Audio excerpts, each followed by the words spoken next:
സൂറത്ത് റൂമിൽ verse number 22 വഖ്തിലാഫു അൽസിനത്തിക്കും വാൽവാനിക്കും എന്നൊരു statement വരുന്നുണ്ട്. നിങ്ങളുടെ വർണ്ണവൈവിധ്യങ്ങളിൽ പോലും അള്ളാഹുവിന്റെ അടയാളങ്ങൾ ഉണ്ട് എന്നാണ് ഇതിന്റെ മീനിങ്. ഇബ്നു കസീറൊക്കെ പോലെയുള്ള ഖുർആൻ ഇന്റർപ്രിട്ടേഷൻ ഗ്രന്ഥങ്ങൾ നമ്മൾ ക്രോസ് ചെക്ക് ചെയ്യുന്ന സമയത്ത് ഇതിന്റെ ഇന്റൻഷൻ എന്താണെന്നുള്ളത് വളരെ ഡീറ്റെയിൽഡ് ആയിട്ട് നമുക്ക് മനസ്സിലാക്കാൻ പറ്റും. ഓരോ മനുഷ്യന്റെ മുഖരൂപത്തിലുള്ള വ്യത്യസ്തത, നിറത്തിലുള്ള വ്യത്യസ്തത, ശബ്ദത്തിലുള്ള വ്യത്യസ്തത, ഇതിലൂടെയൊക്കെ ശരിക്കും അള്ളാഹുവിന്റെ അടയാളങ്ങളെ കൃത്യമായിട്ട് മനസ്സിലാക്കാൻ പറ്റുന്നുള്ളതാണ്. ഞാൻ വളരെ ഷോർട്ടായിട്ട് ഒരു കാര്യം പറഞ്ഞുതരാം. ഇന്നത്തെ വേൾഡ് പോപ്പുലേഷൻ എന്നുള്ളത് 8.2 ബില്യൺ 820 കോടി ജനങ്ങളാണ്. ഇതുവരെ മരിച്ചുപോയിട്ടുള്ള ആളുകൾ 100 to 110 ബില്യൺ ആണ്. ഇനി ഫ്യൂച്ചറിൽ ജീവിക്കാൻ പോകുന്നതും ബില്യൺ കണക്കിന് മനുഷ്യന്മാരാണ്. ഇവിടെയുള്ള മിറേക്കിൾ എന്താന്ന് വെച്ച് കഴിഞ്ഞാൽ ഇത്രയും കോടിക്കണക്കിന് മനുഷ്യന്മാർ ഇവിടെ വന്നുപോയിട്ടും ഒരു മനുഷ്യന്റെ ഫേസ് പോലും മറ്റൊരു മനുഷ്യന്റെ ഫേസിനോട് എക്സാക്ട് സിമിലാരിറ്റി ഇല്ല എന്നുള്ളതാണ്. ഓരോ മനുഷ്യന്റെ ഫേസും യുണീക്കാണ്. ഓരോ മുഖവും ശരാശരി ഈ ഒരു സർഫേസും മാത്രമായിരിക്കും ഉണ്ടാവുക. അതിൽ തന്നെയുള്ള ഓരോ കാര്യവും സെയിം ആയിരിക്കും. Eyes, nose, lips, each and every part of the human face. എന്നിട്ടും ഇത്രയും ബില്യൺസ് ഓഫ് യൂണീക് ഡിസൈൻസ് ഇത്രയും ഷാർപ്പായിട്ട് ആരായിരിക്കും ഡിസൈൻ ചെയ്തുകൊണ്ടിരിക്കുന്നുണ്ടാവുക?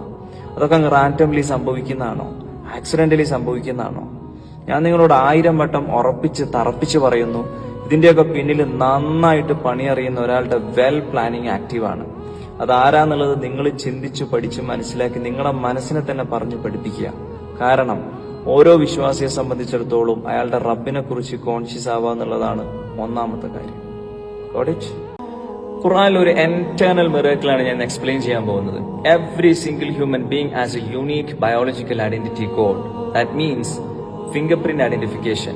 വിവരവും വിദ്യാഭ്യാസവും ഇല്ലാത്ത 6ാം നൂറ്റാണ്ടിലേക്ക് വന്നിട്ട് ഖുർആൻ ഈ ഒരു ബയോളജിക്കൽ സീക്രട്ട് റിവീൽ ചെയ്യാന്ന് പറഞ്ഞാൽ തന്നെ അതൊരു അൾട്ടിമേറ്റ് റിവീലേഷനാണ്. നമ്മൾ അങ്ങനെയല്ല എന്ന് വാശി പിടിച്ചിട്ടോ വിമർശിച്ചിട്ടോ യാതൊരു കാര്യമില്ല.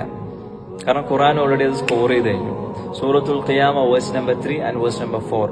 അയഹ്സബുൽ ഇൻസാനു അല്ലൻ നജ്മഅ ഇളാമ. മനുഷ്യൻ വിചാരിക്കുന്നുണ്ട് അവന്റെ ബോൺസിനെ നമുക്ക് അസംബിൾ ചെയ്യാൻ പറ്റൂല എന്നുള്ളത്, മരിച്ചതിന് ശേഷം പുനർജീവിപ്പിക്കാൻ പറ്റൂല എന്നുള്ളത്. ഇസ്ലാമിനെതിരെ ചില വാദങ്ങളുണ്ട്. അപ്പൊ അതിനെ വളരെ കണ്ണിങ് ആയിട്ട് നെക്സ്റ്റ് ലെവൽ കോൺഫിഡൻസിലാണ് അടുത്ത ആയത്തിലൂടെ അല്ലാഹു തആല കൗണ്ടർ ചെയ്യുന്നത്, ചലഞ്ച് ചെയ്യുന്നത്. ബല, അതെ, ഖാദിരീനാലുസവ്യ ബനാന, അവന്റെ വിരൽ തുമ്പുകളെ പോലും ശരിപ്പെടുത്താൻ, ഫിംഗർ ടിപ്സിനെ പോലും റീക്രിയേഷൻ ചെയ്യാൻ നാം കഴിവുള്ളവനായിരിക്കും. അവന്റെ ബോൺസിനെ നമുക്ക് അസംബിൾ ചെയ്യാൻ പറ്റൂല എന്നുള്ളതാണോ എന്നുള്ള കൗണ്ടറിംഗ് ആണ് ഇവിടെ നമ്മൾ മനസ്സിലാക്കേണ്ടത്. ഫിംഗർ പ്രിന്റ്സ് എന്ന് വെച്ച് കഴിഞ്ഞാൽ ഒരു മനുഷ്യന്റെ one of the best unique identification കോഡാണ്. അത് മണ്ണിൽ ദ്രവിച്ചു കഴിഞ്ഞാൽ ആ ഒന്നുമില്ലായ്മയിൽ നിന്ന് പോലും ഒരു കറക്ഷനും ഇല്ലാതെ എന്റേതായിട്ടും നിങ്ങളതായിട്ടും റീക്രിയേഷൻ ചെയ്യാൻ അള്ളാഹുവിന് കഴിവുണ്ട് എന്നുള്ളതാണ്. ഇവിടെ നമ്മൾ മനസ്സിലാക്കേണ്ടത് ഖുർആൻ ഒരു കോമൺ ടെക്സ്റ്റ് അല്ല, it's A divine signature. Dark age എന്ന് വിളിക്കപ്പെടുന്ന 6ാം നൂറ്റാണ്ടിലേക്ക് വന്നിട്ട് ഈ ഒരു ബയോളജിക്കൽ സീക്രട്ട് ഒക്കെ റിവീൽ ചെയ്യാന്ന് പറഞ്ഞു കഴിഞ്ഞാൽ ആ ഒരു കോൺഫിഡന്റ് ലെവൽ ഏതാ റേഞ്ച് എന്ന് നമ്മൾ ചിന്തിച്ചു നോക്കിയേ. കാരണം തെറ്റാൻ പാടില്ല. തെറ്റിയാൽ ഖുർആനിന്റെ ക്രെഡിബിലിറ്റി ലോസായി.